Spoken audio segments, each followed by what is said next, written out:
లోకంలో అందరి దగ్గర కంటే ఎక్కువ డబ్బు ఎవరి దగ్గర ఉందండి? కుబేరుడు దగ్గర ఉంది. కుబేరుడు దగ్గర లక్ష్మీదేవి కంటే ఎక్కువ. కాబట్టే వెంకటేశ్వర స్వామికి అప్పించిన వాడు ఎవడు? కుబేరుడు, లక్ష్మీదేవి కాదు. అంత డబ్బు ఉంది కుబేరుడిది. పైగా ఆ డబ్బుకి వెంకటేశ్వర స్వామి ఎప్పటికీ వడ్డీ కడుతున్నాడు కానీ అసలు కట్టలేకపోయి. అబ్బో మన ఈఎంఐ లాగే ఉన్నాయి. మన ఈఎంఐలు ఎంతసేపు వడ్డీ కట్టానో సరిపోతాయి, అసలు కట్ట. అలాగే ఉంది వెంకటేశ్వర స్వామి పద్ధతి కూడా. అందుకే కుబేరుడు ప్రతిరోజు వెంకటేశ్వర స్వామి గుడి దగ్గరికి వెడతాడు. మళ్ళీ తర్వాత మన పిఠాపురం కుక్కటేశ్వరుడి దగ్గరికి వస్తాడు. ఇద్దరి దగ్గరికి వస్తాడు. ఈశ్వరుడి దగ్గరికి, వెంకటేశ్వరుడి దగ్గరికి రోజు వచ్చి దండం పెట్టుకుంటాడు. తేడా ఉంది.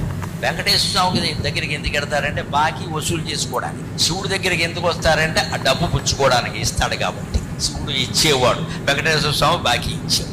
అక్కడ బాకీ వసూలు చేసుకుంటాడు, ఇక్కడ అడిగి పుచ్చుకుంటాడు. అలాగే కుబేరుడికి అంత సంపద ఇచ్చింది శివుడు. అది కాశీఖండంలో గుణనిధి కథలో ఉంటుంది. 10,000 ఏళ్ళు తపస్సు చేస్తే కుబేరత్వం ఇచ్చాడు.